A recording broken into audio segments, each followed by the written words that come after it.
ఉన్నటువంటి ధర్నా స్థలిని ఉమ్మడి తూర్పుగోదావరి జిల్లాగా ఉన్నప్పుడు అప్పటి ఆర్డీఓ గారు అన్ని రాజకీయ పార్టీల్ని పిలవకుండా ఏకపక్షంగా మార్పు చేసినటువంటి ధర్నా స్థలి వలన అనేక ఇబ్బందులు, అసౌకర్యాలు, అభ్యంతరాలు ఏర్పడినటువంటి కాలం 2 సంవత్సరాలు గడిచాయి.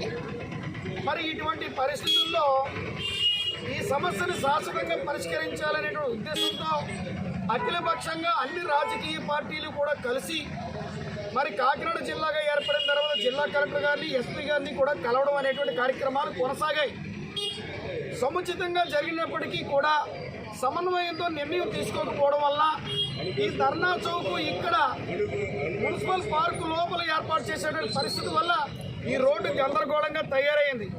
కాబట్టి రాజకీయ పార్టీల అభ్యంతరాలు మీరు తీసుకుని కలెక్టర్ గారు, ఎస్పీ గారు సమన్వయంతో సముచితంగా ఈ ధర్నా స్థలిని ప్రజా ప్రయోజనార్థంగా ఏర్పాటు చేయడానికి శాశ్వత నిర్ణయం తీసుకోవాలనే ఉద్దేశంతో అన్ని రాజకీయ పార్టీల యొక్క మద్దతుతో ఇక్కడ 4 రోజులుగా నిరాహార దీక్ష చేసినటువంటి క్రమంలో ఈ రోజున అఖిలపక్షం డెలిగేట్ బృందం కలెక్టర్ గారిని కలిసి నేరుగా విన్నవించిన తర్వాత ఆమె ఎస్పీ గారితో మాట్లాడి ఇక్కడికి ఆర్టీఓ కిషోర్ గారిని, డిఎస్పీ మురళీకృష్ణారెడ్డి గారిని పంపించి 4వ తేదీన సాయంత్రం 5 గంటలకి 5వ తేదీన సాయంత్రం 4 గంటలకి అఖిలపక్షంతో సమావేశం ఏర్పాటు చేసి అన్ని రాజకీయ పార్టీల నుంచి అభ్యంతరాలు, సలహాలు, సూచనలు స్వీకరించి కలెక్టర్ గారు, ఎస్పీ గారు సమన్వయంతో ఒక సముచిత నిర్ణయాన్ని ధర్నా స్థలి ఏర్పాటు విషయమై తీసుకోవడం జరుగుతుందని హామీ ఇస్తూ వారి నిమ్మరసం ఇచ్చి దీక్ష విరమింపజేశారు.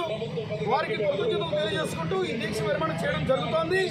ఈ కార్యక్రమంలో CPM, CPI, TDP, BJP, Congress, Aam Aadmi, Mala Mahanadu, Madiga Dandora, అదేవిధంగా రాష్ట్ర పెన్షనర్స్ అసోసియేషన్, జనసేన, అదేవిధంగా ప్రజా సంఘాలు, పౌర సంఘాలు, బిఎస్పీ, ఆర్పిఐ, అన్ని వామపక్ష పార్టీలు కూడా ఈ దీక్షా శిబిరం దగ్గరికి రావడం జరిగింది. కలెక్టర్ గారికి అందరికీ కూడా వినతి పత్రాలు ఇవ్వడం జరిగింది. వారందరికీ కూడా మన కాకినాడ నగర ప్రజలందరి తరఫున కృతజ్ఞత అంజలి ఘటిస్తున్నాం.